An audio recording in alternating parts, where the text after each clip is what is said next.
Okay, కొనసాగుదాం. తర్వాత పుస్తకం హబక్కూకు గ్రంథం మనం చూద్దాం. పుస్తక నేపథ్యం మరియు నిర్మాణం. అన్యాయం, హింస మరియు ఆధ్యాత్మిక పతనం మధ్య ఉన్న దేవుని ప్రజలకు, యూదా ప్రజలకు వ్రాయబడిన గ్రంథం. ఇది ఎవరికి రాయబడిందంటే యూదా ప్రజలకు. ఎందుకంటే వాళ్ళు ఎక్కడున్నారంటే అన్యాయం, హింస మరియు ఆధ్యాత్మిక పతనం మధ్య ఉన్న దేవుని ప్రజలకు. వారి ద్వారా దేవుడు ఏం చేస్తూ ఉన్నాడంటే వారికి రాశారు హబక్కూకు ద్వారా. హబక్కూకు గారు ఎప్పుడు ప్రొఫెసై చేశారంటే బాబిలోని క్యాప్టివిటీకి తీసుకునే ముందు, బందీలుగా తీసుకునే ముందు ఇది ప్రొఫెసై చేశారు. ఆయనకి సమకాలీన ప్రవక్తలు ఎవరెవరంటే ఇర్మియా, ఎజెకియేల్, దానియేలు మరియు జఫన్యా. వీళ్ళందరూ హబక్కూకి సమకాలీన ప్రవక్తలు. They are contemporary prophets with Habakkuk. మరియు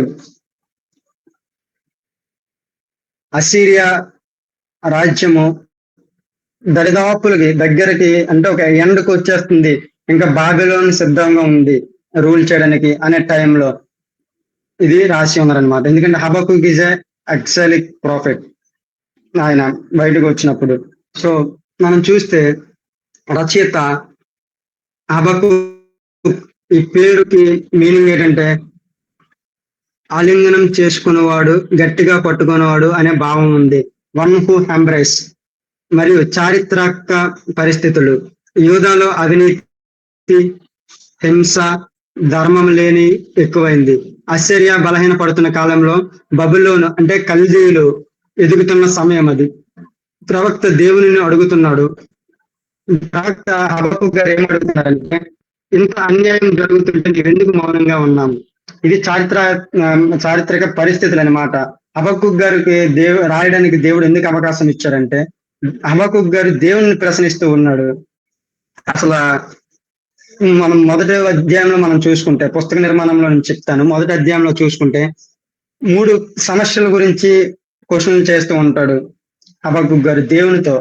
సో మరియు ప్రధాన ఉద్దేశం ఏమిటంటే ఈ పుస్తకంలో దేవుని న్యాయం ఆలస్యం అయినా ఖచ్చితమని తెలియజేయడం, సందేహంలో ఉన్న విశ్వాసికి విశ్వాస బలం నేర్పడం. మనం ప్రధాన ఉద్దేశం ఏమిటంటే ఈ పుస్తకం ద్వారా మనం తెలుసుకోవాల్సింది దేవుని న్యాయం ఆలస్యమైన ఖచ్చితం. దేవుని కొన్నిసార్లు ఆలస్యంగా న్యాయం తీరుస్తుంటాడు. మీకు ఆల్రెడీ నేను ఒక ఎగ్జాంపుల్ ఇచ్చాను. మనస్సేని రాజు 55 సంవత్సరాలు పరిపాలించాడు. 55 సంవత్సరాలు తక్కువ కాదు, ఆయన ఎక్కువ సంవత్సరాలు పరిపాలించిన రాజు. చాలా క్రూరత్వమైన రాజు, దేవుని యందు విశ్వాసం లేదు, దేవుని యందు భయము భక్తి లేని రాజు. కానీ దేవుడు ఎందుకు అన్ని సంవత్సరాలు అవకాశం ఇచ్చాడంటే దేవుని తప్పకుండా ఖచ్చితంగా తీర్పు తీరుస్తాడు. ఆయన తర్వాత దేవుడు ఏం చెప్పాడంటే నీ తరంకి వచ్చిన వారు ఎవరు మరి రాజు అవడానికి ఆయన అవకాశం అవ్వడానికి ఖచ్చితంగా చెప్పి ఉన్నాడు. సో మనస్సే తర్వాత ఇంకా అతని లీనియేజ్, అతని వారసత్వం ఎవ్వరు రాజులు అవ్వలేకపోయారు. దేవుడు ఒక్కసారి అవకాశం ఇచ్చినప్పుడు అవకాశాన్ని మనం వినియోగించుకోవాలి. సో ఇక్కడ మనం ఏం చెప్తున్నంటే ప్రధాన ఉద్దేశం దేవుని న్యాయం ఆలస్యమైన ఖచ్చితంగా ఉంటుంది. సందేహంలో ఉన్న విశ్వాసికి విశ్వాస బలం నేర్పడం. ఎవరైతే విశ్వాసులు మన జీవితంలో సందేహాలతో ఉంటామో, మనం విశ్వాసంలో అటు ఇటు కుదురులాడుతూ ఉంటామో, అలా ఏ విధంగా వచ్చిపోతూ ఉంటాయో అలా ఉంటామో, దేవుడు ఏం ఈ బుక్ ద్వారా మనకు నేర్పాలనుకుంటాడంటే మనం ఒక స్థిరత్వం కలిగిన విశ్వాసులుగా మనం ఉండాలి. సో దేవుని సందేశం ఏంటంటే నీతిమంతుడు తన విశ్వాసము చేత బ్రతుకును. ఇది సెంట్రల్ థీమ్ అనమాట. 2వ అధ్యాయం 4వ వచనం. నీతిమంతుడు దేని మూలంగా బ్రతుకును అంటే తన విశ్వాస మూలంగానే బ్రతుకును. దేవుని మార్గాలు మనకు అర్థం కాకపోయినా ఆయన నియంత్రణలో ఉన్నాడు. మనం చాలా మంది దేవుని మార్గంలో మనకు అర్థం కావు, కానీ మనం ఏం చేయాలంటే ఆయన నియంత్రణలో ఉండాలి, ఆయన చేతిలో ఉండాలి అనమాట. సో పుస్తక నిర్మాణం మనకు మొత్తం 3 అధ్యాయాలు ఉన్నాయి. ఈ పుస్తకంలో కూడా చిన్న పుస్తకమే. సో మనం త్వరగా ముందుకు పోదాం, ఎందుకంటే మనం ఇంకొక పుస్తకాన్ని కూడా మనం కంప్లీట్ చేయాల్సిందిగా. మొదటి అధ్యాయంలో ప్రవక్త యొక్క ప్రశ్నలు మరియు దేవుని జవాబులు, మొదటి జవాబు. 2వ అధ్యాయంలో దర్శనం, 5 శాపవాక్యాలు, విశ్వాస పిలుపు. 3వ అధ్యాయంలో ప్రార్థన, స్తుతి, విశ్వాస గీతం. ఇవి బుక్కుల యొక్క అధ్యాయుల యొక్క వివరణ, నిర్మాణం. సో ప్రవక్త ప్రధాన సందేశం ఏంటంటే ప్రధాన అంశము సందేహం మధ్య విశ్వాసం. చాలా మంది విశ్వాసంలో సందేహం ఉంటుంది, కానీ దేవుడికి ఈ పుస్తకం ద్వారా మనకేం నేర్పుతున్నాడంటే సందేహం లేని విశ్వాస జీవితాన్ని మనం జీవించాలి. మరియు అన్యాయం మధ్య దేవుని న్యాయంపై నిరీక్షణ. అన్యాయం ఎక్కడైతే జరుగుతుందో మనం ఏం చేయాలంటే నిరీక్షణగా వేచి ఉండాలి ఓపికతో. మనం ఎప్పుడైతే నిరీక్షణగా వేచి ఉంటామో, మనం చూసుకున్న ముందు బుక్ లో నహూములో 1:3లోని గాడ్ ఈజ్ పేషెన్స్. ఆయన నిరీక్షణగా వేచి ఉన్నాడు అనమాట తన ప్రజల కోసం, ఆయన ప్రజల కోసం తీర్పు కోసం. కానీ వాళ్ళు వినలేదు, విడిచిపెట్టారు. సో మనం ఏం చేయాలంటే అన్యాయం జరుగుతున్నప్పుడు దేవుని న్యాయంపై మనం ఏం చేయాలట దృష్టి పెట్టి నిరీక్షణతో నిలుచుకోవాలి. మరియు అర్థం కాని పరిస్థితుల్లో దేవునిపై నిలకడ అయిన నమ్మకం కలిగి ఉండాలి. కొన్నిసార్లు మన జీవితం ఏం జరుగుతుందో మనకు తెలియదు, కానీ మనం ఏం చేయాలంటే దేవునిపై నిలకడైన నమ్మకం కలిగి ఉండాలి. ఏమైనప్పటికీ కూడా మన దేవుడు గొప్పవాడు కనుక ఆయన మనకు న్యాయం చేస్తాడు, ఆయన మనకు తోడే ఉంటాడని నమ్మకం కలిగి మనం జీవించాలి. సో ముఖ్య వాక్యాలు ఏమిటంటే ఇందులో 2:4 నీతిమంతుడు తన విశ్వాసము చేత బ్రతుకును. మరియు 2:3 దర్శనం ఆలస్యమైన తప్పక నెరవేరును.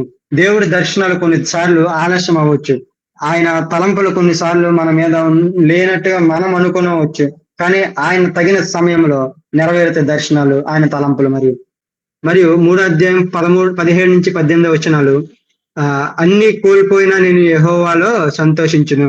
ఇది ఒక విశ్వాసికి కావలసిన మాటలు. ఏది ఉన్నప్పటికీ ఏది లేనప్పటికీ నేనైతే ఏం చేయాలంటే యెహోవాలో ఆనందించేవాడిగా ఉండాలి, యెహోవాలో సంతోషించేవాడిగా ఉండాలి. ఆ జీవితం మన దగ్గర ఉన్నప్పుడు మనము తప్పక దేవుని నీతిని, దేవుని న్యాయాన్ని ఇతరులకు మన జీవితం ద్వారా తెలియజేస్తూ ఉంటాం. మరియు చూద్దాం పునరావృత అంశాలు. ఎందుకు, ఎంతకాలము, నిరీక్షణ, విశ్వాసము, సంతోషించే నిర్ణయం. ప్రశ్నలున్న దేవునిపై విశ్వాసం కోల్పోవద్దు. కొన్నిసార్లు మన జీవితంలో ప్రశ్నలు కలిగి ఉంటాం, క్వశ్చన్ మార్క్ వస్తూ ఉంటది, ఆన్సర్ మన చేతిలో ఉండదు, స్పందించేవారు ఉండరు, దేవునికి చెప్తే జవాబు రాదు. మనం ఏమనుకుంటుంటే దేవుడు ఉన్నాడా లేడా, మనకి ఎందుకు ఇలా జరుగుతుంది అనే సిచ్యువేషన్ లోకి వచ్చేస్తాం, మనం పడిపోతుంటాం. కానీ దేవుడు ఏం చెప్తున్నాడంటే ఆ సిచ్యువేషన్ లో కూడా మన విశ్వాసం కోల్పోకూడదు. ఆన్సర్ రాలేదు, అడగండి, దేవుడిని అడుగుదాం, దేవుడి సమాధానం చెప్పడానికి ఇష్టపడుచు ఉన్నాడు. సో మనం చూస్తే ఇది పుస్తక నిర్మాణము. మనం ముందుకు వెళ్దాం. క్రీస్తు కేంద్రిత బోధ. మన క్రీస్తు కేంద్రిత బోధ సూచన ప్రవచనం ద్వారా నీతిమంతుడి విశ్వాసం చేత బ్రతుకును అనే వాక్యం తర్వాత క్రైస్తవ సిద్ధాంతంలో యేసుక్రీస్తు ద్వారా న్యాయీకరణకు పునాది అయ్యింది. మన యేసుక్రీస్తు వారు ఏ విధంగా నడిచారంటే నీతిమంతుడిగా నడిచి ఉన్నారు భూమి మీద. ఆయన విశ్వాసము చేత ఏ అవినీతికి పాల్పడలేదు, అనీతిమంతులుగా కాకుండా నీతిమంతులుగా నడిచారు. మరియు నిరీక్షణలో నిలబడే నీతిమంతుడు, క్రీస్తుని విశ్వసించే భక్తుడు, దేవుని రక్షణలో ఆనందించే ప్రవక్త, క్రీస్తులో ఆనందించే సంఘం. మనం ఏం చేయాలంటే నిరీక్షణలో నిలబడాలి. ఎవరైతే నిరీక్షణలో నిలబడతారో శ్రమలు వచ్చినప్పుడు, శోధనలు వచ్చినప్పుడు, హబక్కూకు గారిని మనం చూస్తే ఆయన మందిరం గోపురము పైకి ఎక్కిపోయంట దేవుని ప్రశ్నిస్తున్నాడట, ఏం చేస్తున్నావు అయ్యా నా రాజా, నేనేం చేస్తాను, అసలు ఏం జరుగుతుంది, అసలు దేవుడే ఉంటే పాపం ఎందుకు ఉంది, దేవుడు ఉంటే పాపం ఎందుకు ఉందని క్వశ్చన్ చేస్తూ ఉన్నాడు. మరియు క్రీస్తు భవిష్యత్ కార్యములకు చూపే విధంగా మనము ఈ పుస్తకం ద్వారా చివరికి ప్రపంచ అన్యాయానికి క్రీస్తు తుది న్యాయాధిపతి, ఆయన న్యాయం తీర్చడానికి మళ్ళీ రావడానికి సిద్ధంగా ఉన్నాడు. అన్యాయం జరుగుతుంది ఎక్కడ పడితే అక్కడ, కానీ ఆయన న్యాయము యథార్థమైనది. హబక్కూకు సందేశం నుండి విశ్వాసానికి తీసుకెళ్తే క్రీస్తు ఆ విశ్వాసానికి సంపూర్ణ ఆధారం. మన హబక్కూకు గారు మనల్ని విశ్వాసులుగా తీసుకెళ్తే యేసుక్రీస్తు వారు ఏమై ఉన్నారట, ఆ విశ్వాసానికి సంపూర్ణ ఆధారమై నిలిచి ఉన్నారనమాట. మనం ఈ పుస్తకంలో చూసుకుంటే దేవుని లక్షణాలు మరియు స్వభావము చూస్తే ఈ గ్రంథంలో కనిపించే దేవుని లక్షణాలు ప్రాముఖ్యంగా సార్వభౌముడు, సమస్త జాతులను నియంత్రించేవాడు, ఆయన ఏమై ఉన్నట సార్వభౌముడు, మరియు న్యాయాధిపతి, చెడుని శిక్షించేవాడు, మరియు పరిశుద్ధుడు, క్షమాశీలి అయిన పరిశుద్ధుడు, కరుణ గలవాడు, కోపంలో కరుణ జ్ఞాపకము చేసుకును అనే ప్రార్థనకు స్పందించేవాడు. ఆయన కరుణ గలవాడట, పరిశుద్ధుడట, న్యాయాధిపతట, సార్వభౌముడట. మన దేవుని లక్షణాలు చూడండి. మరియు దేవుని మార్గాలు అర్థం కాకపోయినా ఆయన స్వభావం నమ్మదగినది. చాలా సార్లు దేవుని మార్గములు మనకు అర్థం కావు, ఎందుకంటే ఆయన ఉన్నతమైన స్థితిలో ఉన్నవాడు, ఉన్నతంగా ఉన్నవాడు, అందరికంటే పైన ఉన్నవాడు. ఆయన మార్గంలో మానవ శరీరానికి గాని, మానవ మదరికి గాని చాలా మట్టుకు అర్థం కావు. కానీ మనం ఏం చేయాలంటే, అర్థం అవ్వకపోయినప్పటికీ మనం నిలిచి ఉండాలి, దేవుని దగ్గర నిలిచి ఉండాలి, దేవుని దగ్గర మొరపెడుతూ ఉండాలి. మరియు మనం చూసుకుంటే పాపం దేవుని కోపం మరియు పశ్చాత్తాపానికి పిలుపు. ఈ పుస్తకంలో పాపం ఉంది, దేవుని కోపం ఉంది, మరియు పశ్చాత్తానికి పిలుపు ఉంది. పాప స్వభావం ఏంటంటే అన్యాయం, హింస, దోపిడి, విగ్రహారాధన, అహంకారం. ఇవన్నీ మానవ జీవితంలో నిండుతూ ఉన్నాయి. ఈ దినములలో ఇంకా ఎక్కువైపోతూ ఉన్నాయి. కానీ మనమైతే ఏమి ఉండాలంటే పశ్చాత్తాప పిలుపు ఉండాలి. ఫిర్యాదు వద్ద ఆగిపోకుండా విశ్వాసంలో నిలబడాలి. చాలా మంది ఫిర్యాదుల దగ్గర ఆగిపోతూ ఉంటారు. క్వశ్చన్ చేసిన దగ్గర క్వశ్చన్ మార్క్ దగ్గర మాత్రమే ఆగిపోతూ ఉంటారు. కానీ మనమైతే ఏం చేయాలంటే విశ్వాసంలో నిలబడాలి, వాటిని జయించుకొని నిలబడాలి. దేవుని ఎదుట మౌనంగా నిరీక్షించి ఉండాలి. నిరీక్షణ ఎవరి జీవితంలో అయితే ఉంటుందో. ఎందుకంటే ఇక్కడ మనం చూస్తే హబక్కూకు గారు ఏం చేస్తూ ఉన్నారంటే, ఆయన క్వశ్చన్లు అడుగుతున్నారు. దేవుడా, నువ్వు ఎందుకు అంత సైలెంట్ గా ఉన్నావు? మొదటి అధ్యాయం మనం చూసుకుంటే రెండో వచనం నుంచి 4వ వచనం వరకు ఎందుకు అంత సైలెంట్ గా ఉన్నావంటే, మనం ఒకటి గమనించాలి. ఏంటంటే, ఆయన ఎవరికి సమాధానం చెప్పడానికి మనం అంత సమర్థము కాదు. మరియు ఆయన మనకేమి అకౌంటబిలిటీ కాదు. ఆయన మనకు ఒక అకౌంట్ ఇవ్వాలి అనే తత్వం మనం తీసివేయాలి మన మనసులో నుంచి. ఎందుకంటే ఆయన ఏమై ఉన్నాడంటే, దేవుడు తన టైంలో, తన తగిన సమయంలో ఆయన సమాధానం చెప్పడానికి ఇష్టపడుచున్నాడు. చూడండి, మనం యోగు పుస్తకం చూసుకున్నప్పుడు వాళ్ళ సంభాషణలు జరుగుతూ ఉంటాయి. దేవుడికి దగ్గర సాతాను అనుమతి తీసుకొని యోగు దగ్గరికి వెళ్ళి అంత లాక్కుని ఫ్రెండ్స్ వస్తారు, అన్ని చేసినప్పుడు దేవుడు మౌనంగా ఉంటాడు. ఎందుకంటే దేవుని తగిన సమయంలో మాత్రమే ఆయన కార్యములు చూపించడానికి ఇష్టపడుచు ఉన్నాడు. సో హబక్కూకు కూడా అలాగే ప్రశ్నిస్తున్నాడు. ఏమనంటే, దేవుడు ఉంటే అసలు ఎందుకు పాపం జరుగుతుంది, ఎందుకు ఈ నిందలు, ఎందుకు ఇవన్నీ అనేసి ఆయన దేవుని సోవరనీటినే క్వశ్చన్ చేస్తూ ఉన్నాడు అనమాట. ఆయన సర్వశక్తిమంతుడని హబక్కూకు ఆయన్నే క్వశ్చన్ చేస్తున్నాడు. కానీ దేవుడు ఏమై ఉన్నాడంటే, మనకి సమాధానం చెప్పడానికి మనం తగినటువంటి వ్యక్తులము కాదు దేవునికి. సో మనం చూస్తే ఇలా క్వశ్చన్లు ఆన్సర్లు మరి వెళ్తూ ఉంటున్నాయి. మరియు మనం చూసుకున్నట్లయితే 6వ వచనంలో యూదావారు చేసిన పాపము ద్వారా, మనం 6లో చూసుకుంటే యూదావారు చేసిన పాపము ద్వారా, మరియు ఏమని అంటున్నాడంటే, దేవుడు బబులోను రాజ్యంని యూదావారి మీదకి తీసుకొని వస్తూ ఉన్నాడట.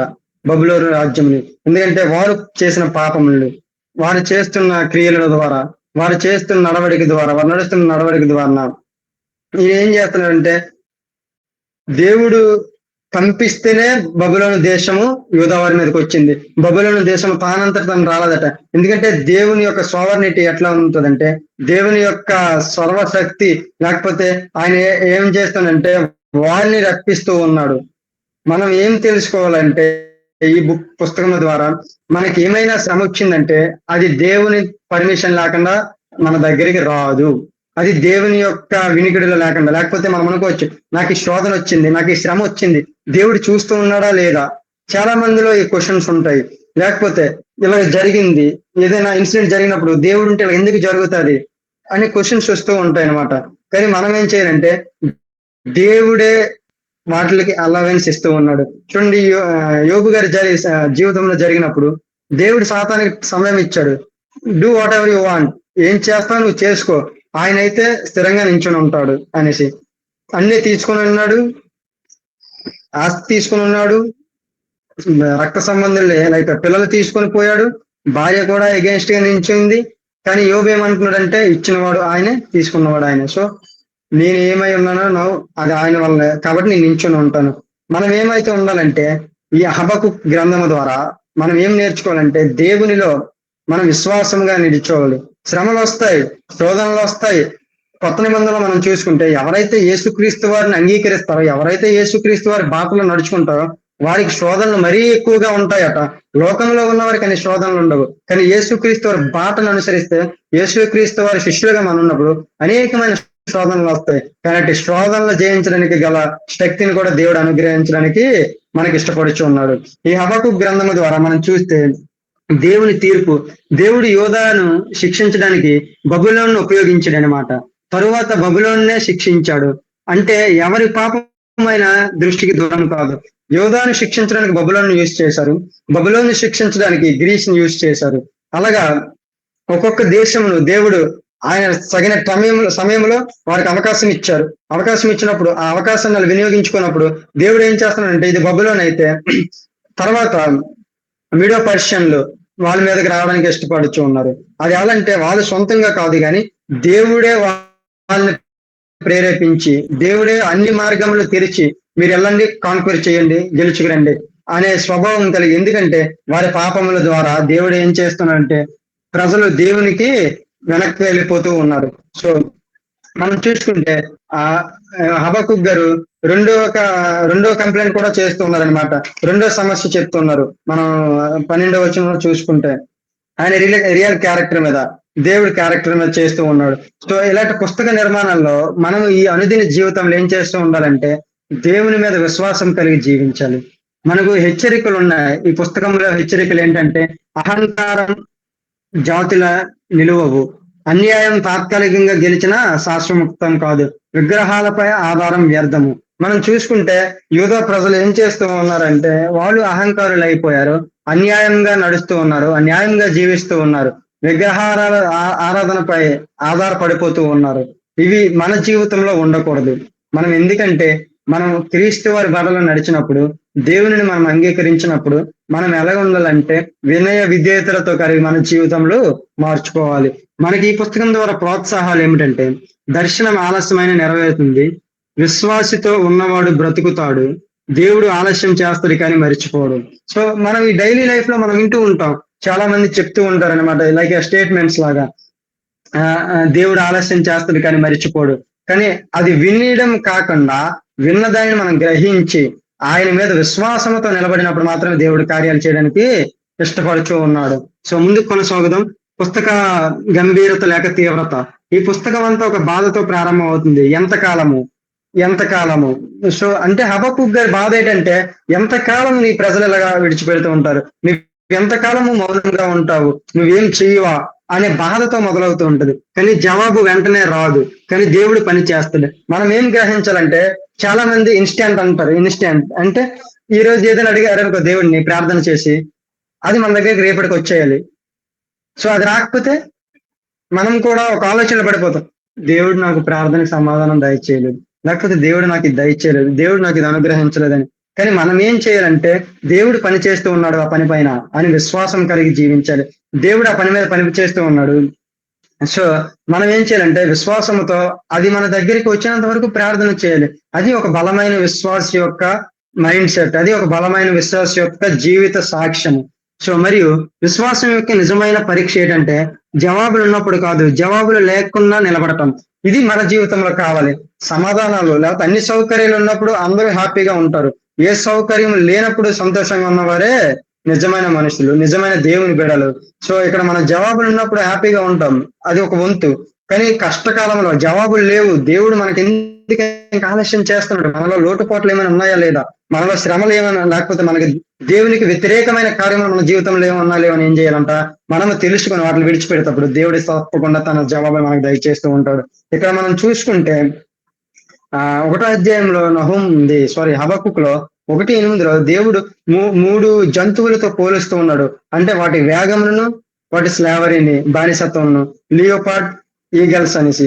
మనం మరియు హమాజ్ అనే పదం చాలా మట్టుకు మనం విన్నాం, ఎందుకంటే గాజా యుద్ధం అయినప్పుడు హమాజ్ అని. ఇక్కడ మనం చూస్తే 1వ అధ్యాయం 2వ వచనంలో ఎండింగ్ లో ఉంటది అనమాట వైలెన్స్ అని. హమాజ్ అంటే హీబ్రూ భాషలో వైలెన్స్ అని అర్థము.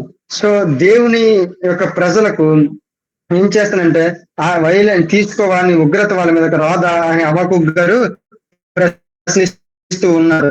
సో మనం ఏం చేయాలంటే ఆయన 2వ అధ్యాయంలో కూడా ప్రశ్నిస్తూ ఉన్నాడు. ఏంటి హబక్కుక్ ఆయన వాచ్ టవర్ మీదకి ఎక్కిపోయి, మందిర గోపురం మీదకి ఎక్కిపోయి దేవుడు ఎలాగా పాపులను శిక్షిస్తాడు, ఎలాగా లైక్ నీతిమంతుల్ని న్యాయమంతుల్ని రక్షిస్తాడు అనేసి హబక్కుక్ గారు ఏం చేశారంటే మందిరం గోపురం మీదకి ఎక్కిపోయి చూస్తున్నారట దేవుడి పని ఎట్లా జరుగుతూ ఉంటది, దేవుడు ఏం చేయగలడు, అసలు ఎలాగ రక్షిస్తాడు. ఎందుకంటే ఇప్పుడు మనం చూస్తే వ్యవసాయం చేసినప్పుడు ఒక వరి పండించినప్పుడు అందులో కలుపు ఉంటది, వరి కలిపి ఉంటది. మనము దాన్ని చిన్నప్పుడు గుర్తించలేము, ఎదుగుదల కోల్దే మనం గుర్తించగలము. వాటి నుంచి రెండిట్లు ఎలా వేరు చేస్తారని మనం కూడా వేరు చేసినప్పుడు చూసినట్ల హబక్కుక్ గారు ఏం చేస్తున్నారంటే, మందిర గోపురం మీదకి ఎక్కిపోయి దేవుడు పాపం చేసే వారిని ఎలా శిక్షిస్తూ ఉన్నాడు, ఎలా శిక్షిస్తాడు, లేక నీతి మంత్రులను ఎలాగ రక్షించగలడు, ఎలాగ కాపాడుతాడు అనేసి ఆలోచిస్తున్నారట. కానీ దేవుడు ఏం చెప్తున్నాడంటే, అవన్నీ నువ్వు రాసుకో, నీ పుస్తకంలో నీ టాబ్లెట్స్ మీద రాయి, నీ పలకల మీద నేను ఎట్లా చేస్తాను ఇవన్నీ చూడని చెప్పడం జరుగుతుంది. సో మరియు మనం చూస్తే ప్రస్తుత సందర్భానికి అన్వయము మనం ఎలాగా అన్వయం చేసుకోవాలి ప్రస్తుత సందర్భానికి ఈ పుస్తకం అంటే, నేటి ప్రపంచంలో అవినీతి, రాజకీయ దోపిడీ, నిరపరాధుల బాధ, దేవుడు ఎందుకు మౌనంగా ఉన్నాడనే ప్రశ్న చాలా మట్టుకు వరకు మన హబక్కుక్ గారి క్వశ్చన్లు మన జీవితంలో కూడా వస్తూ ఉంటాయి. నేటి జీవితంలోనే అవినీతి పెరిగిపోతుంది, రాజకీయ దోపిడీ పెరిగిపోతుంది, ఎక్కడ చూసినా రాజకీయంగా దోపిడీలు జరుగుతూ ఉన్నాయి. లైక్ నిరపరాధులు బాధపడుతున్నారు, అపరాధులు బాధపడటం లేదు అనేసి. కానీ మనం ఏం చేయాలంటే, ఇవన్నీ హబక్కుక్ రోజు ప్రశ్నలే. మనం అనుకుంటాం ఇది కొత్తగా వచ్చిందేమని. కాదు, హబక్కుక్ గారి ప్రవచించిన దినములో ఉన్న ప్రశ్నలు ఇవన్నీ. ఆధునిక విశ్వాసి కూడా ఎందుకు ఆలస్యం అని అడుగుతాడు. హబక్కుక్ చెప్తుంది, నిరీక్షించు, విశ్వసించు. మనము చాలా మంది అడుగుతూ ఉంటాము, కానీ దేవుడు ఏం చెప్తాడంటే ఆయన మాటల ద్వారా మనం నిరీక్షించాలి, వేచి ఉండాలి, విశ్వసించాలి. వ్యక్తిగత అన్యాయం ఏమిటంటే మనల్ని ప్రశ్నించుకోవాలి. మనము విశ్వాసంలో నిలుస్తూ ఉన్నామా, లేకపోతే విశ్వాస జీవితం నుంచి పడిపోతున్నామని మనం ఏం చేయాలంటే ప్రశ్నించుకోవాలి. అన్వయం ఏంటంటే, మనకి ఈ దినంలో ప్రస్తుత సందర్భంలో ప్రార్థనలో నిజాయితీగా ఉండాలి. చాలా మంది ప్రార్థనలో నిజాయితీ ఉండదు, జీవితంలో నిజాయితీ ఉండదు. కానీ దేవుని మాటలు ఏం చెప్తున్నాయంటే, మనం ప్రార్థనలో నిజాయితీగా ఉండాలి, మన విశ్వాస జీవితంలో నిజాయితీగా ఉండాలి, మరియు నిరీక్షణలో నిజాయితీగా నిలబడాలి. భావోద్వేగం కాదు, విశ్వాస నిర్ణయం కావాలి. మనం చాలా మంది ఫీలింగ్స్ ద్వారా నిర్ణయాలు తీసుకుంటారు, కానీ దేవుడు ఏం చెప్తున్నాడంటే విశ్వాసము ద్వారా నిర్ణయం కావాలి మనకి. విశ్వాసము ద్వారా అంటే మనం నమ్మిక ఉంచి దేవుని యందు మనం ఏం చేయాలంటే నిర్ణయం తీసుకోవాలి. మరియు దేవుడు ఏం చెప్తున్నాడంటే, నేను దేవుని ప్రశ్నిస్తున్నానా లేక దేవుని విడిచిపెడుతున్నానా. చాలా మంది దేవుని ప్రశ్నిస్తారు అనుకుని దేవుడి నుంచి విడిచిపెడతారు, దేవుడి నుంచి వెనకబడిపోతూ ఉంటారు, దేవుని దగ్గరికి రావడానికి ఇష్టపడుతూ ఉంటారు. ఆ ప్రశ్నలు ఏం చేస్తామంటే దేవునికి తనకి గల మధ్యనున్న గ్యాప్ ని అలా పెంచుతూ ఉంటాయి ప్రశ్నలు. కానీ మనం ఏం చేయాలంటే, ప్రశ్న వచ్చినప్పుడు దేవుని దగ్గరికి వెళ్ళి మొర్రపెట్టి ప్రార్థన చేసినప్పుడు దేవుడు తప్పకుండా ఆయన వాక్యం ద్వారా కానీ, ఆయన బిడల ద్వారా కానీ, పరిశుద్ధుల ద్వారా కానీ మనకేం చేస్తాడంటే ఆన్సర్ ఇవ్వడానికి, జవాబును చేయడానికి ఇష్టపడుచు ఉన్నాడు. మరియు ఆలస్యమైందని నమ్మకం కోల్పోతున్నామా. మనం ఏం చేస్తూ ఉన్నామంటే చాలా మట్టుకు వరకు కొన్నిసార్లు మనం ఆలస్యం అయినప్పుడు మనం నమ్మకం కోల్పోతూ ఉన్నామా, లేకపోతే నమ్మకంగా నివసిస్తూ ఉన్నామా మనం తెలుసుకోవాలి. మరియు పరిస్థితులు చెడ్డవైన దేవునిలో సంతోషించగలనా. మనం ఇది మట్టుగా మన విశ్వాస జీవితంలో, క్రైస్తవ జీవితంలో మొదటిగా మనము అన్వయించుకోవాల్సిన ముఖ్యమైన లైన్స్ ఈ పాఠం అన్నమాట. పరిస్థితులు చెడ్డవైన దేవునిలో మనం సంతోషించగలమా. మన చుట్టూరు చెడ్డ పరిస్థితులు ఉన్నా దేవునిలో నేను ఆనందించగలనా, లేకపోతే చుట్టూరు శోధనలు ఎక్కువైపోతూ ఉన్నాయి, లేకపోతే చుట్టూరు పాపం ఎక్కువైపోతూ ఉన్నాయి, కానీ నేను పాపము తగలకుండా జీవించగలుగుతున్నానా లేదా అనేసి మనం తెలుసుకోవాలి. ఎందుకంటే మనం చూసుకుంటే ఉదాహరణకి మనము సముద్రంలో చేపను చూసినప్పుడు సముద్రం మొత్తం ఉప్పు అయిపోయి ఉంటది, కానీ చేప మనం బయటకు తీసుకొచ్చి మనం ఇంటి దగ్గర వండుకున్నప్పుడు మాత్రము ఉప్పు లేకపోతే దాని టేస్ట్ ఉండదు. ఎందుకు ఆలోచించాలి మనము. సముద్రంలో ఉన్న ఉప్పుతో సారాంశం చేస్తుంది, ఉప్పుతో సహవాసం చేస్తుంది, కానీ ఉప్పుని ఏం చేస్తుందట తన జీవితంలోకి ఎలా చేయడం లేదు. మనము కూడా పరిస్థితులు ఎటువంటివైనప్పటికీ మన విశ్వాస జీవితంలో పాపం మన జీవితంలోకి ఎలా చేయకూడదు. దేవుని ఆత్మతో నిండి నడుచుకోవాలి, దేవుని విశ్వాసంతో నిండి నడుచుకోవాలి. ఎందుకంటే ఆయన తగిన సమయంలో సమాధానాలు ఇవ్వడానికి ఇష్టపడుచు ఉన్నాడు. మరియు మనం చూసుకుంటే మన సంఘంలో, లేకపోతే మన సమాజంలో, లేకపోతే మన చుట్టబంధువులో, స్నేహితులలో మనం ఏం చేయాలి, ప్రశ్నలను గౌరవించాలి. ఎవరైనా ప్రశ్నలు అడిగేటప్పుడు వారిని గౌరవించి, సంఘంలో ప్రజల ప్రశ్నలకు నొక్కి వేయకూడదు.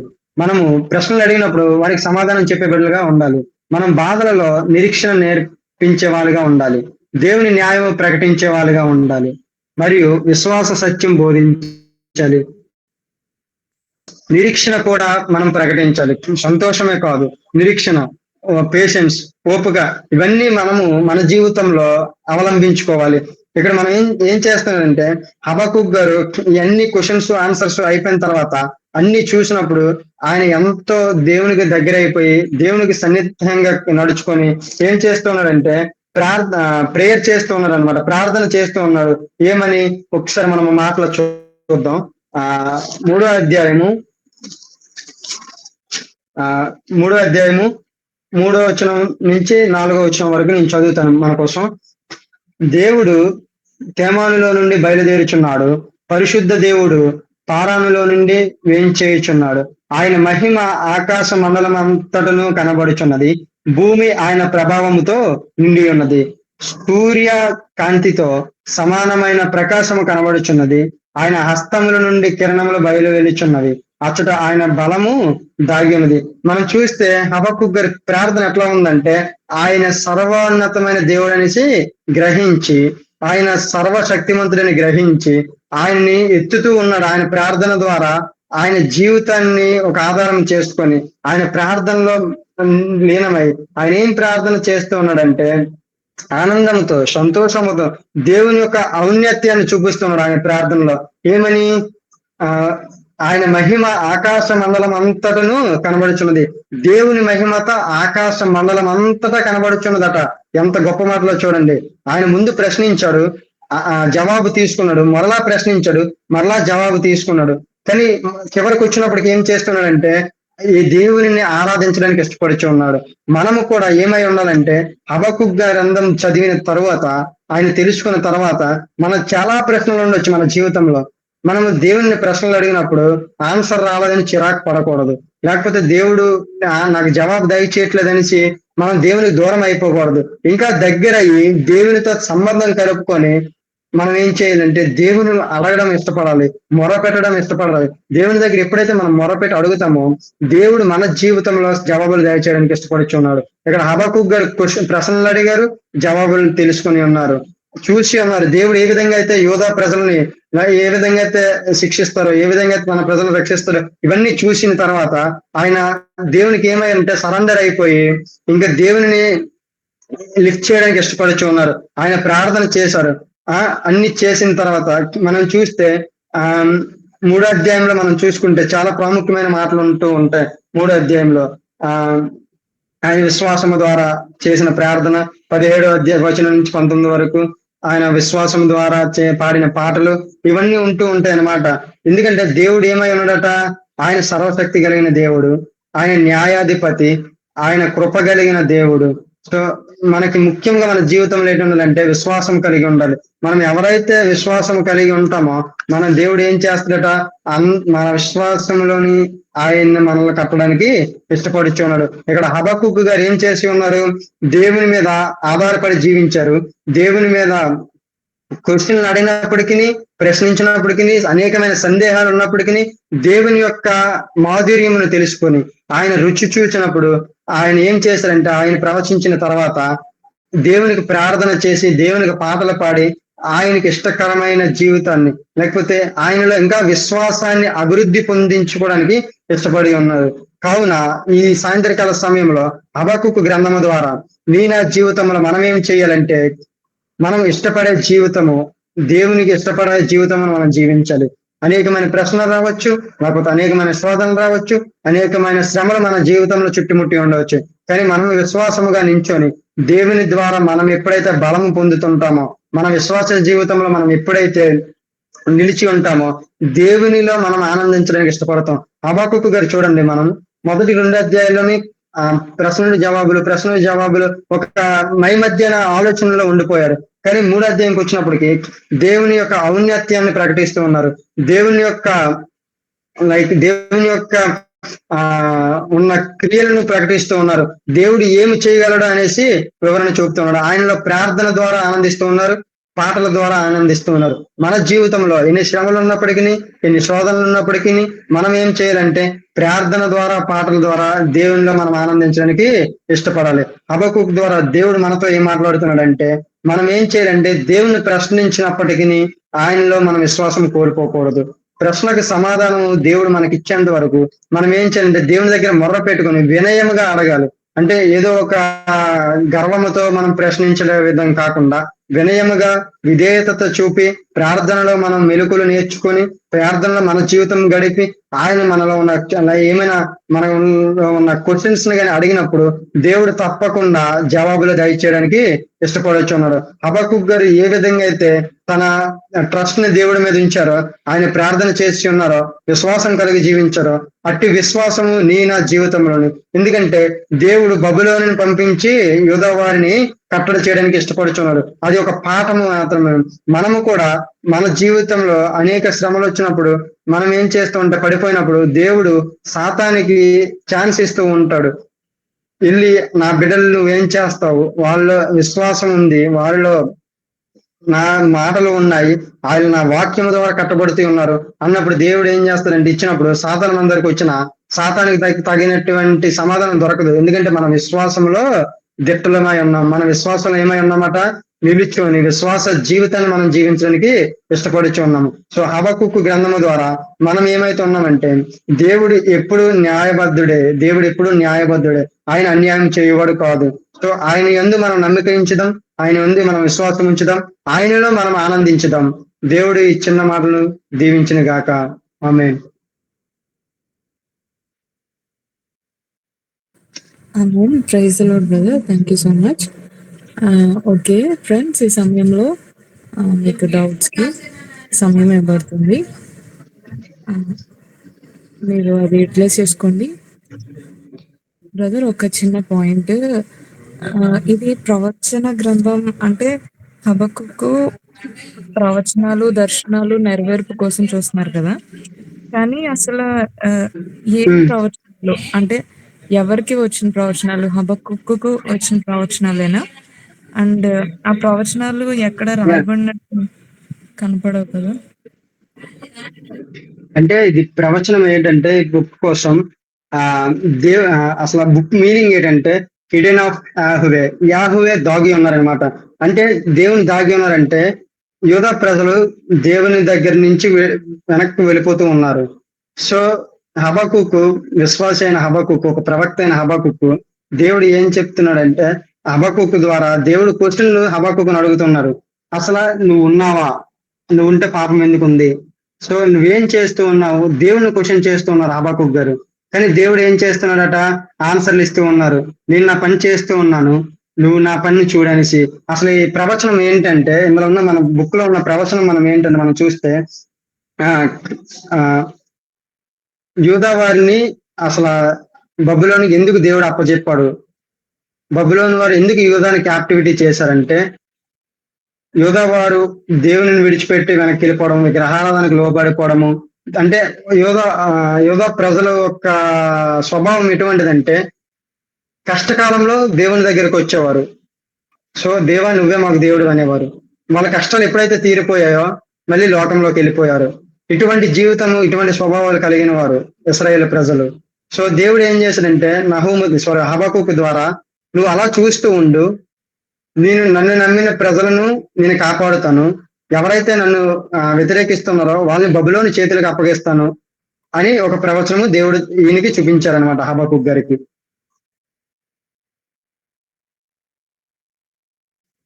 మనం చూసుకుంటే రెండో అధ్యాయంలో కూడా మనం చూస్తే 2వ వచనము, 4వ వచనము, 5వ వచనంలో ఎందుకంటే దేవుడు ఏం చెప్తున్నాడంటే వికెట్ గా ఉన్న వారికి, పాపంలో ఉన్న వారికి, రైచియస్ గా ఉన్న వారికి వ్యత్యాసం చూపిస్తున్నాడు. వారిని నేను కాపాడుతాను, వీరిని నేను బబులోని దేశంలోకి అప్పచెప్తాను అనేసి. అది కూడా ఆ క్యాప్టివిటీకి ఎందుకు అప్పచెప్తూ ఉన్నారంటే దేవుడు వాళ్ళని నిర్మూలన చేయడానికి కాదు, వారికి ఒక అవకాశాన్ని దయచేయడానికి. వాళ్ళకి అప్పచెప్పిన తర్వాత ఇంకా చూస్తే మన పుస్తకాల్లో దేవుడు ఏం చెప్తున్నాడంటే, ఇశ్రాయేల్ ప్రజలు బబులోన్లో ఉన్నప్పుడు మీరు అక్కడ ఇల్లులు కట్టుకోండి, అక్కడ సంపదను సంపాదించండి, ఇవన్నీ చెప్తూ ఉన్నాడు మనం దానియేలు గ్రంథంలో గట్రా చూసుకున్నట్లయితే. ఎందుకంటే దేవుడు అతని ప్రణాళిక ద్వారానే యూదా ప్రజలు బబులోన్లో పెట్టి ఉన్నాడు. ఆ బబులోన్ మళ్ళీ ఎప్పుడు నాశనం అవుతుందో, మిడో పర్షియన్లు ఎప్పుడైతే వస్తారో అప్పుడు వీళ్ళని బయటికి తీసుకురావడానికి ఒకరు చూసుకుంటే మనం నెహమ్యా గారు బయటకు వచ్చినప్పుడు, ఎజ్రా గారు బయటకు వచ్చినప్పుడు, జెరుబ్బాబెల్ గారు బయటకు వచ్చినప్పుడు దేవుడు వారిని ఎందుకు అక్కడ బబులోన్లో పెట్టి ఉన్నారంటే మరలా మనం చూస్తే బబులోన్లోకి ఎవరైతే క్యాప్టివిటీగా వెళ్ళకుండా ఉండిపోతారో వారు ఏమవుతారంటే నాశనానికి వెళ్ళిపోతూ ఉంటారు. దేవుడు చెప్తాడు, నేనే మిమ్మల్ని బబులోనికి పంపిస్తాను ఇశ్రాయేల్ ప్రజలకి, మీరు వెళ్ళండి అంటే, ఈ ఇజ్రాయేల్ ప్రజలు, యోధా ప్రజలు ఏం చేస్తున్నారంటే, బబులోను మనకు వస్తే మనము ఈజిప్షియన్ దగ్గరికి వెళ్దాము, వాళ్ళ సహాయం తీసుకుందాము, వాళ్ళు మనల్ని రక్షిస్తారనేసి. కానీ దేవుడు ఏం చెప్తున్నాడంటే, వారు మిమ్మల్ని రక్షించలేరు, మీరు నేను పంపుతున్నాను వెళ్ళండి అని చెప్పే ప్రవచనాలు ఇవన్నీ. ఇక్కడ హబక్కుక్ గారు ఏం చేస్తూ ఉన్నారంటే, నువ్వు అసలు ఉంటే అసలు పాపం ఎందుకు జరుగుతుంది, అసలు ఎందుకు, ఏం మనుషులు వీళ్ళు, వీళ్ళ పాపంతో నిండిపోతూ ఉన్నారు, నువ్వు చూస్తున్నావా లేదా అని హబక్కుక్ గారు దేవుని ప్రశ్నిస్తున్నారు. కానీ దేవుడు ఏం చెప్తున్నాడంటే, నేను నా టైంలో వచ్చినప్పుడు నేను వారిని అప్పచెప్తాను, యూదా వారిని బబులోనికి క్యాప్టివిటీ నేను తీసుకెళ్తాను. ఎందుకంటే వారు వెళ్తున్నారు, ఇజ్రాయిల్ ప్రజలు దేవుని ఎన్నికమైన ప్రజలు, అట్టి ప్రజలు ఒక అన్య రాజ్యంలోకి వెళ్తున్నారంటే క్యాప్టివిటీ కింద, because of their sin and their disgrace. So ఆ విధంగా హబక్కుక్ వారితో ప్రవచనం చెప్పారనమాట. హబక్కుక్ గ్రంథం అంతా ప్రశ్నలు జవాబులు, ఎందుకు దేవుడు అని ఇలా చేసావు, ఎందుకు ఇలా చేయట్లేదు అనేసి, దేవుడు తగిన సమయంలో ఆన్సర్ ఇస్తానని హబక్కుక్ గారితో చెప్పి ఉన్నారు. సో ఆ చెప్పిన తర్వాత హబక్కుక్ గారు బ్రదర్ అంటే ఇప్పుడు అది కాలం చెప్తారా బ్రదర్? అంటే ఇది ఏ ఏ ప్రాఫెసెస్ కి, అంటే ఏ టైం కి రిలవెంట్ గా ఉన్నది అని మీరు స్టార్టింగ్ లో ఒకసారి చెప్పారు కదా, అది ఒకసారి రివైండ్ చేయరా? ఫస్ట్ లో చెప్పారు బుక్ స్టార్టింగ్ లో ఇది ఇర్మియాకి కనెక్టెడ్ అని చెప్పారు. Like Habakkuk professed just before Babylonian captivity, అంటే బాబిలోన్ క్యాప్టివిటీకి వెళ్ళక ముందు మాత్రమే, జస్ట్ బిఫోర్ ఆయన ప్రాఫెసీ చేశారు. ఏంటి, దేవుడు ఇలా తీసుకొస్తున్నాడు బాబిలోనియన్ అనేసి. అంటే అప్పటికి ఎవరు ఉన్నారంటే అసిరియన్స్ ఉన్నారు, అసిరియన్లు ఏలుబడి చేస్తూ ఉన్నారు ప్రజలని. సో ఆ టైం ఆల్మోస్ట్ ఎండకు వచ్చేసింది, బాబిలోన్ రెడీ టు రూల్, అంటే ఇంకా బాబిలోన్ రాజ్యం ఆయన ఇంకా రూల్ చేయడానికి ఇంకా రెడీగా ఉన్నారు. ఆ సిరియాని ఇలా వెళ్ళిపోవడానికి రెడీగా ఉంది ఇంకా ఇలా లైన్ గా. సో ఆ టైంలో Jeremiah, Ezekiel, Daniel and Zephaniah, they are the contemporary prophets of Habakkuk, అంటే సమకాలీన ప్రవక్తలు అనమాట. సో అంటే సమకాలీన అంటే not at the same time but contemporary. So ఒక్క సమయంలో ప్రవచనం చెప్పే ప్రవక్తలు అనమాట Jeremiah, Ezekiel, Daniel. So Jeremiah అనేది major prophet, Ezekiel also, Daniel and Zephaniah, Habakkuk అనేవి చిన్న చిన్న పుస్తకాలు. దేవుడు అసలు ఎందుకు రాయించడంటే వాళ్ళ విశ్వాసం ద్వారా వాళ్ళు జీవించాలనేసి. సో అందుకే చూస్తాం మన మెయిన్ థీమ్ ఏంటంటే, central theme of this book, they just shall live by faith 2:4, అంటే విశ్వాసం మూలముగానే వాళ్ళు జీవిస్తారు అనేసి. Yeah brother, thank you. అయితే వన్ మోర్ థింగ్ బ్రదర్, అంటే ఇప్పుడు మీరు చెప్పిన దాన్ని బట్టి చూస్తే అంటే ఆ సమకాలికులు అంటే అదే సేమ్ టైంలో వేరు వేరు ప్రాంతాల్లో ఉన్నారు అని సేమ్ పీరియడ్స్ లో వాళ్ళు రాస్తూ ఉన్నారు. అంటే at the not at the same time, అంటే సేమ్ టైం కాదు, కాకపోతే ఒక ఫ్లోలో ఇది ఇలాగనమాట. ఒక సమకాలీన టైంలో యోధావారి గురించి, ఇశ్రాయేల్ ప్రజల గురించి రాసిన ప్రవక్తలు. ఓకే, అంటే ఇప్పుడు ఈయన ఎప్పుడు రాశారంటే హబక్కుక్ గారు, చెప్పండి. దానియేలు గారు బబులోను రాజ్యంలో ఉన్నప్పుడు రాసిన పుస్తకం అది. అంటే ఆఫ్టర్ దిస్ వన్ లేకపోతే దీనికంటే ముందు ఒకసారి? After this one. లేదు లేదు లేదు. సో అంటే చెరకి వెళ్ళటానికి ముందు జరిగింది హబక్కుక్, అంతే కదా బ్రదర్?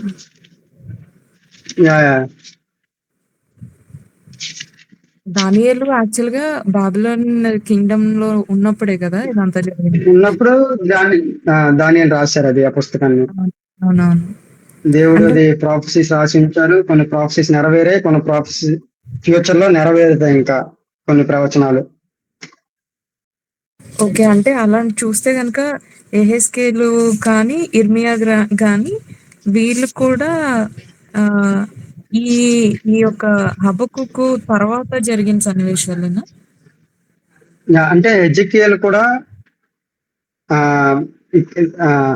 ఎజెకియల్, జెరమియాలు కూడా సారీ ఇది జరగక ముందు, అంటే క్యాప్టివిటీకి వెళ్ళక ముందు రాసినవి. ఎందుకంటే మనం ఎజెకియల్లో మనం చూసుకున్నట్లయితే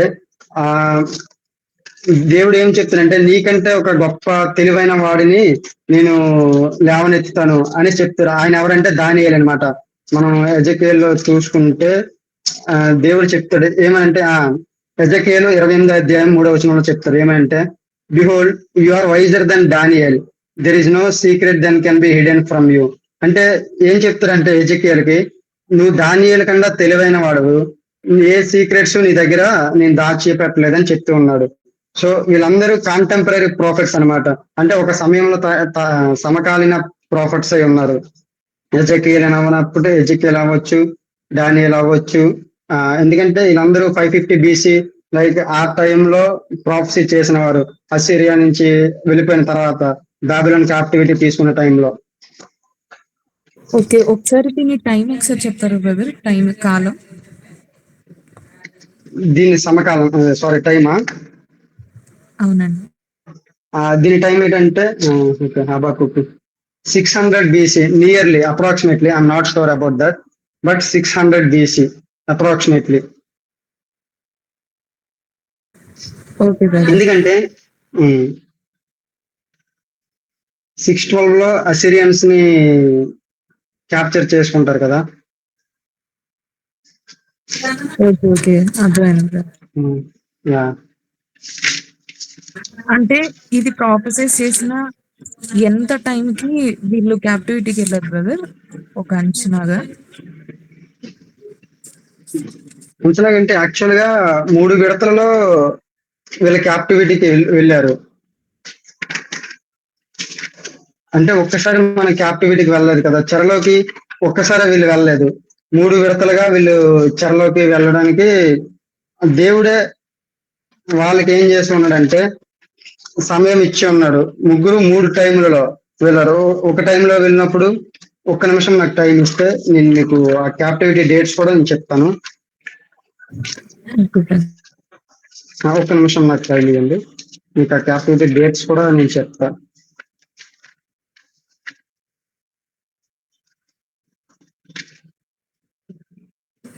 రైట్ ఫ్రెండ్. మీకు ఇంకేమన్నా సందేహాలు ఉంటే గనుక దయచేసి మీరు మీరు క్వశ్చన్స్ ఏమైనా ఉంటే మీరు అడగండి.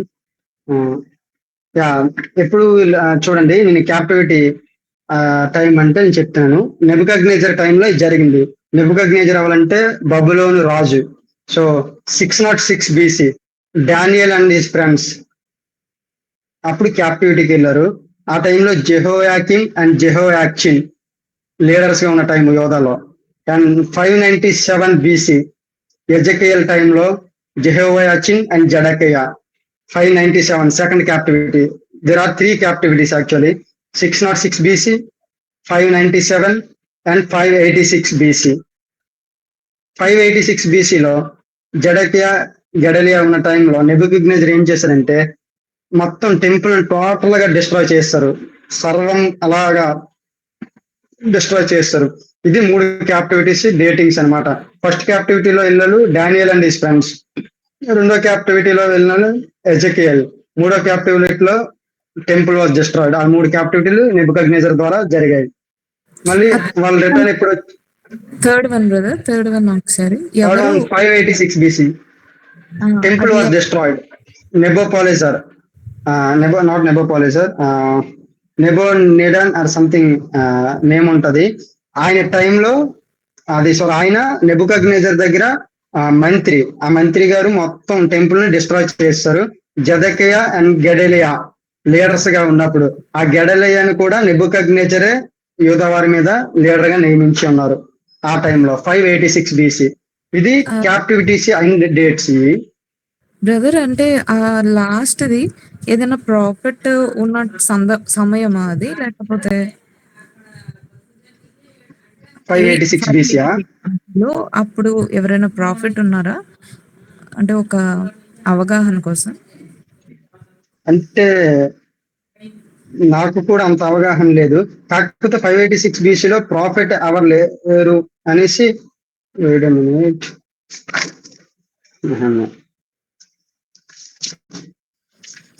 అంటే 400 ఇయర్స్ ఈ గ్యాప్ వచ్చింది గదా! గ్యాప్ కంటే ముందు ప్రవక్తలు ఉన్నారు కదా అని. సైలెంట్ గా ఉన్నారు కదా ఒక 400 ఇయర్స్ మలాకి సైలెంట్ పీరియడ్ అది. ఆ సైలెంట్ సైలెంట్ పీరియడ్ అది. వరకు మలాకి కూడా ఉన్నట్టున్నారు కదా బ్రదర్. అదైతే నాకు ఒక అవగాహన లేదు కరెక్ట్ గా. ఓకే. ఇది క్యాప్టివిటీ సైన్ డేట్స్. మీకు రిటర్న్ డేట్స్ కావాలంటే 536 BC అన్నమాట. అది అజ్రాలో చూస్తాం మనం రిటర్న్ డేట్. మళ్ళీ వాళ్ళు తిరిగి వచ్చింది, మళ్ళీ 3 విడతలుగా తిరిగి వస్తూ ఉన్నారు. So 536 BC under the leadership of Zerubbabel. Zerubbabel leadership ఉన్నప్పుడు 50,000 మంది తిరిగి వచ్చి ఉన్నారు. దేనికంటే టెంపుల్ రీబిల్డ్ చేయడానికి. మనం అది అజ్రా బుక్ లో మనం చూసుకోవచ్చు, హిస్టారికల్ బుక్స్ లో మొత్తం. మరియు 457 BCలో అజ్రా లీడర్షిప్ లో 5,000 మంది వచ్చి ఉన్నారు జనములను కట్టడానికి, ప్రజలను కట్టడానికి. మరియు 344 BCలో నెహామియా లీడర్షిప్ లో వాల్స్ కట్టడానికి వచ్చారు. అది మనం నెహామియాలో చూడొచ్చు. ఇది రిటర్న్ ఫ్రమ్ ద ఎక్సైల్, ఈ డేట్స్ అన్నమాట. ఓ ఓకే, రైట్. నా అయితే అర్థమైంది బ్రదర్. అంటే ఇది ఈ ప్రాఫిట్స్ జరిగిన తర్వాత ఈ ఎజ్రా నెహెమియా ఈ కాలం జరిగింది అంతే కదా? అంటే అది హిస్టారికల్ గా బుక్స్ ముందు వచ్చాయి అన్నమాట. Okay okay, right. అంటే ఇప్పుడు అర్థమైంది. అంటే మేమేమనుకుంటున్నాం అంటే ఈ ప్రాఫిట్స్ అందరూ తర్వాత వచ్చారు అనుకుంటున్నాం. వీళ్ళు లేదు, ప్రవచించి అందుకే కాంటెంపరీ ప్రాఫిట్స్ అన్నాను కదా. ప్రవచించిన టైంలో జరిగిన మళ్ళీ అజ్రా వాళ్ళు వచ్చి రాయడము, వాళ్ళు ప్రజలను కట్టడము, లేకపోతే నెహమ్యా రావడము, నెహమ్యా ప్రజలను కట్టడము, లేకపోతే జెరుబాబెల్ రావడము, ఆయన బిల్డింగ్ టెంపుల్ బిల్డ్ చేయడము. మనం చూస్తే నెహమ్యా వాల్స్ కట్టినప్పుడు 52 days లో ఆయన వాల్స్ కంప్లీట్ చేస్తాడు. బట్ యాక్చువల్ గా కంప్లీట్ అయింది 49 years అన్నమాట. అంటే వాల్స్ 52 days లో కంప్లీట్ అయిపోయాయి. హిస్టారికల్ గా ఆయన కట్టింది టెంపుల్ మొత్తం ఇవన్నీ పూర్తి అవ్వడానికి 49 years కంప్లీట్ అయ్యింది. సో ఈ హిస్టారిక్ అంతా మనం చూసింది డానియల్ లో మనం చూస్తాము. ఆ డానియల్ లో 70 weeks లో first 7 weeks, it means 49 years Nehemiah ఆధ్వర్యంలోనే వాల్స్, టెంపుల్స్, బిల్డింగ్స్ ఇవన్నీ కడతారు. కానీ అదంతా మనం చరిత్రను చూసుకుంటే ఆ డేట్ క్యాలిక్యులేషన్ కూడా చేస్తే మనకి ఎగ్జాక్ట్ గా డేట్స్ వస్తాయి అన్నమాట. Okay, thank you so much brother. ఇది 457 BCలో ఎజ్రా వచ్చారా బ్రదర్? అంతే కదా మీరు అన్నది? 457 BCలో under the leadership of Ezra. Okay. Ezra leadership లో 5,000 మంది బయటికి రావడానికి దేవుడు సహాయం చేశాడు. 536 BCలో వాళ్ళంతట వాళ్ళే వచ్చారు. జెరుబాబెల్. ఓకే ఓకే లేదు లేదు, under the leadership of Zerubbabel. Okay brother. Okay, thank you so much brother. అప్పుడు 50,000 మంది వచ్చారు దేవుని కృప ద్వారా. ఆయన లేవనెత్తాడు ప్రజల్ని. Okay, thank you so much brother. ఇప్పుడు క్లియర్ ఉంది బ్రదర్, థ్యాంక్ యూ.